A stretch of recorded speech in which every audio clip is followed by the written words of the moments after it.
Welcome back to my YouTube channel exclusive Chandrakanta আসবেন। Good morning friends. আজ আমাদের পুরীতে থাকার শেষ দিন। আজ সারা দিনের অভিজ্ঞতাকে এই ব্লগে আপলোড করব, তো দেখতে থাকো। ভোর হতে না হতেই আমরা বেরিয়ে পড়লাম সমুদ্রের চরে। বেশ কয়েকদিন ধরে আকাশে মেঘ থাকায় আমরা সূর্য মামার দেখা পাচ্ছি না, তাই আজ একটু ভোর ভোর করেই বেরিয়ে পড়লাম। আর কম দামে যদি ভালো সামুদ্রিক মাছ পাওয়া যায় তাহলেও কিনে নেব। সমুদ্রের পাড়ে এই মুহূর্তে অনেক মানুষ উপস্থিত আছে। এরাও বোধহয় আমাদের মতো সামুদ্রিক হাওয়া খেতে এসেছে, কিংবা সূর্যোদয় দেখতে এসেছে, কিংবা জেলেদের কাছ থেকে কিছু ভালো মাছ কিনতে এসেছে। আজও আকাশে মেঘ আছে, তাই সূর্য মামার দেখা আজও পরিষ্কারভাবে মিলছে না।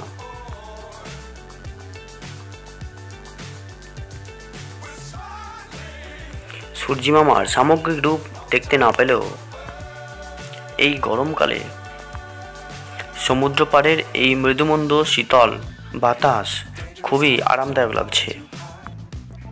এই হাওয়াকে গায়ে লাগিয়ে আমরাও এক পা করে ক্রমশ হাঁটতে থাকলাম। হাঁটতে হাঁটতে সমুদ্রের চরে এরকম ছোটো ছোটো গর্ত অনেক দেখতে পাওয়া যাবে। আসলে এগুলো কাঁকড়ার গর্ত।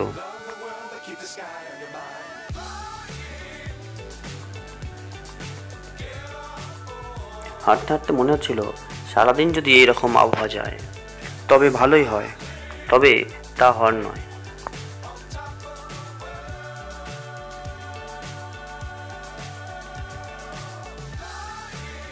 অনেকে মরুভূমির জাহাজ অর্থাৎ উটের পিঠে চড়ে আরাম উপভোগ করছে, আর সমুদ্র তার খেয়ালে বয়ে চলেছে ঢেউয়ের ওপর ঢেউ, তার উপর ঢেউ নিয়ে।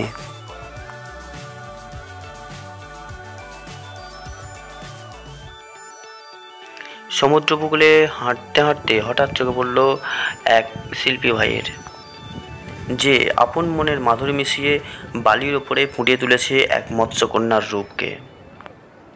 মৎস্যকন্যার এই অপরূপ রূপ দেখতে অনেক মানুষ ভিড় জমিয়েছে। দেখো বন্ধুরা, ভালো লাগছে না? আমার তো খুব ভালো লাগছে। কেমন আপন খেয়ালে বসে বসে আমাদের সামনে নিমেষে এঁকে ফেলছে একের পর এক নকশা।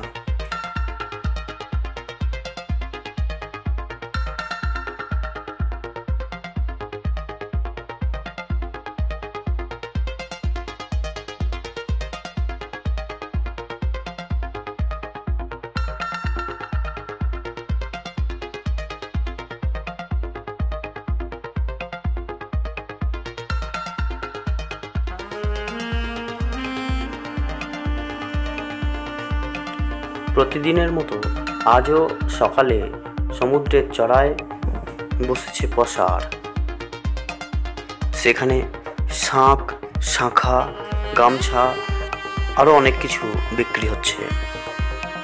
আর যত সময় গড়িয়ে চলছে, এদিকে সূর্যমামা তার প্রখর রূপ নিয়ে ক্রমশ আমাদের সামনে এগিয়ে আসার চেষ্টা করছে।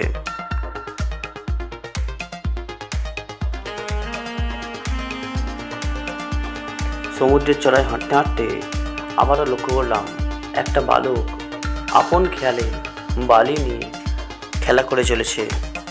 এদিকে আকাশের মেঘকে উপেক্ষা করে গভীর রাতে গভীর সমুদ্রে যাওয়া জেলেরা মাছ শিকার করে ফিরছে। তা দেখে উপকূলের মানুষও হৈ হৈ করে এগিয়ে চলেছে সেই নৌকার দিকে। দেখো বন্ধুরা, নৌকাটাকে কীভাবে জেলেরা জল থেকে তুলে আনছে।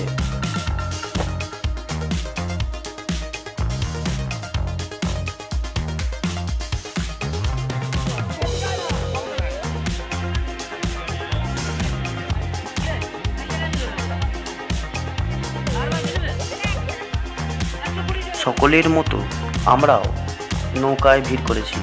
দেখলাম এখানে কত চিংড়ি মাছ পড়েছে আজ। সমস্ত রকম মাছের প্রচণ্ড দরাদরি চলছে। জেলেদের জালে মাছের পাশাপাশি মূল্যবান রত্নও পড়েছে। মাছের পাশাপাশি সস্তা দরে এগুলো এখানে বিক্রি হয়, তবে পরখ করে না নিলে ঠকবার সম্ভাবনা থাকে। দেখো বন্ধুরা, এই জেলে ভাইটা কেমন জাল থেকে কাঁকড়া বের করছে।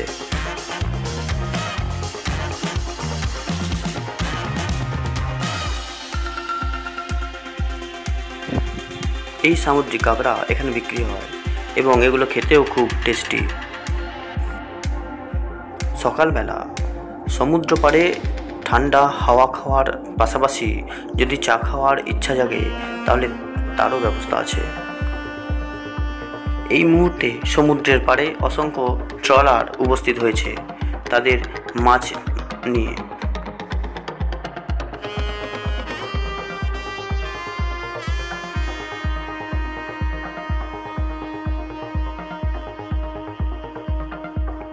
নৌকায় অনেক রকম মাছ আছে, তারই মধ্যে আমরা চিংড়ি ও কৈবলা মাছ প্রয়োজন মতো নিয়ে নিলাম।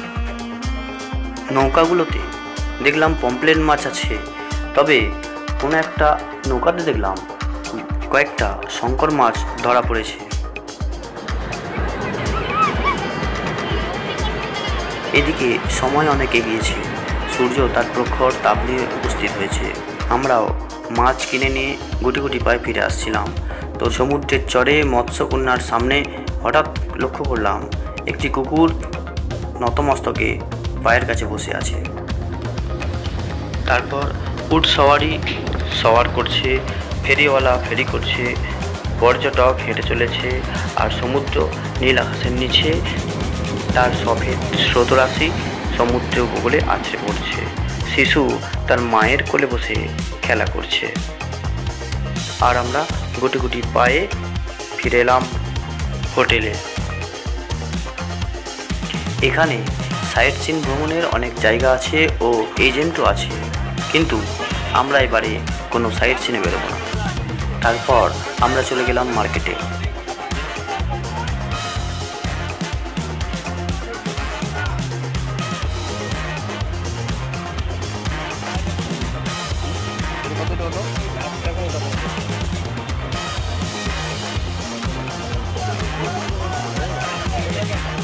চাল কিনে ফেরার সময় আমরা ঢুকে পড়লাম ধোসা ইডলির দোকানে। এক প্লেট ধোসা কিনে আমরা রুমে ফিরলাম।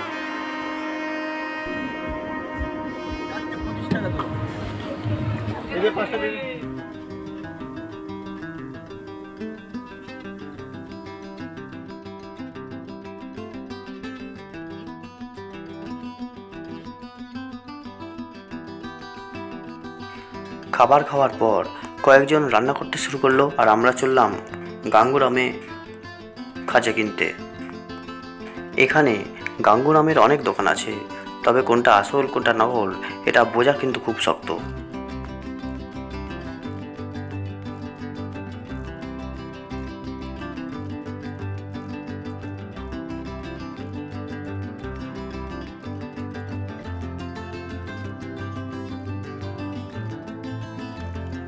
আমরা প্রায় 15 কেজি খাজা কিনে ফিরলাম। তারপর ঘণ্টাখানেক সমুদ্রে গিয়ে স্নান করার পর লাঞ্চটা সেরে নিলাম। আজ লাঞ্চে আছে উচ্ছে আলু সিদ্ধ, চিংড়ি মাছের মালাইকারি, কই ভোলা মাছের কালিয়া আর টমেটোর চাটনি, সাথে আলু পটল দিয়ে ইলিশ মাছের তরকারি।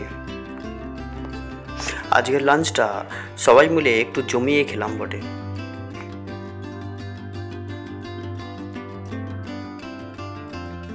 তারপর ঘণ্টাখানেক রেস্ট নিয়ে সন্ধ্যায় চলে গেলাম সমুদ্রের পাড়ে। সেখানে দেখলাম কত কৌতূহলী মানুষের ভিড়। গিয়ে খবর নিলাম, ওদের মুখে শুনলাম যে সমুদ্র পূজা হচ্ছে।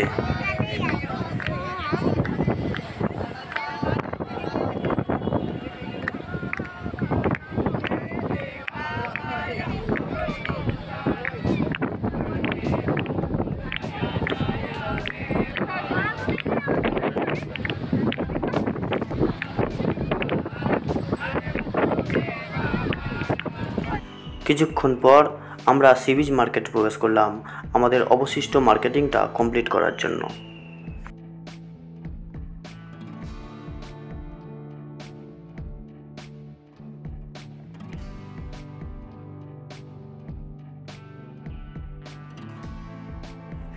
এই সি বিচ মার্কেটে গহনা, পোশাক, সংসারের যাবতীয় জিনিস, বিভিন্ন রকম খাবারের জিনিস যেমন পাওয়া যায় তেমন ছোটদের আনন্দ করার সুযোগও আছে এখানে। এরপর ঘণ্টাখানেক সি বিচে বসে উপভোগ করার পর আমরা হোটেলে ফিরে এলাম। সন্ধ্যাকালীন খাবার খেয়ে নিয়ে তাড়াতাড়ি আমাদের বাড়ির পথে রওনা দিতে হবে বলে আমরা অটো করে পৌঁছে গেলাম পুরী স্টেশনে। সেখানে কিছুক্ষণ অপেক্ষা করার পর আমাদের ট্রেনের নাম ঘোষিত হলো। আমরা ঝটপট করে ট্রেনে উঠে পড়লাম এবং নিজ নিজ সিট খুঁজে নিজের নিজের জায়গায় বসে পড়লাম।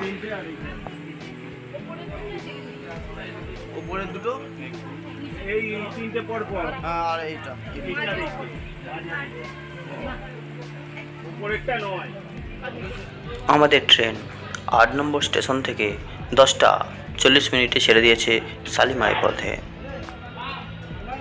জগন্নাথ দেবের আশীর্বাদ মাথায় নিয়ে এবারের মতো পুরীকে বিদায় জানিয়ে আমরা চললাম ঘরের পথে। বন্ধুরা, আজকের ব্লগ এখানেই শেষ করছি। আবার দেখা হবে পরের ব্লগে। ততক্ষণ টেক কেয়ার।